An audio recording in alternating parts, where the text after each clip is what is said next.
Ποιος είναι ο στίχος? Και την Ελένη αστόχησα και έλεγα μνηστητή μου.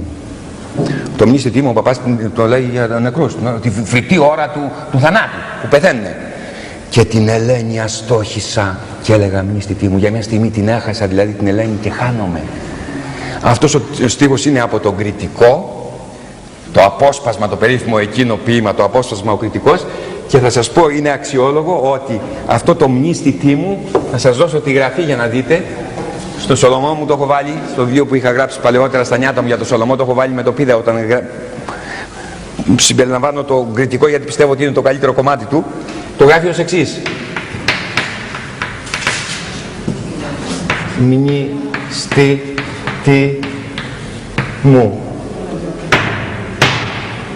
Όλα γιώτα, μία λέξη, φωνητική γραφή. Φωνητική, ούτε ορθογραφίες ούτε τίποτα. Άλλωστε η γραφή του Σολομού ξέρετε ότι είναι τέτοια, δεν υπάρχουν ούτε ορθογραφίες, τίποτα από τα αυτά. Πόσο μακριά έβλεπε δηλαδή, ή πόσο βλέπει σε 2 αιώνες, γιατί δεν θα γίνουμε ποτέ, θα εξαφανιστούμε. Έχω την ιδέα, θα σας πω κάτι πολύ μελαγχολικό.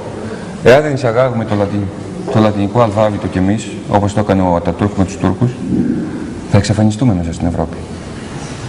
Είναι φοβερό αυτό που σας λέω, και σαν υπόθεση ακόμη. Αλλά δεν μπορεί να φανταστεί κανείς τη τραγική μοίρα που έχουμε εμείς.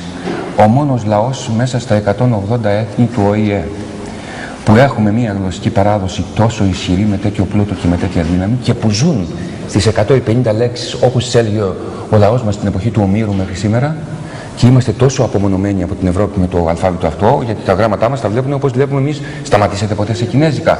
Σταματήσατε ποτέ σε ιαπωνέζικα? Σταματήσατε ποτέ στη γραφή του Ισραήλ? Έτσι τα βλέπουν. 10 Γερμανοί μου είχαν πει κατά καιρούς που έκανα στη Γερμανία, πότε τέλος πάντων θα βάλετε το λατινικό αλφάβητο να σας διαβάσουμε κι εμείς? Αντιμετωπίζουμε ένα δίλημμα φοβερό απάνω σε αυτό, γιατί ένας λόγος είναι να βάλει το λατινικό αλφάβητο. Ένα δίλημμα φοβερό, σαν αυτό που αντιμετώπισε ο Σολομός με το κλασικό και το ρομαντικό και συντρίφτηκε. Είναι μεγάλη ιστορία, θα μας πάει σε άλλα νερά.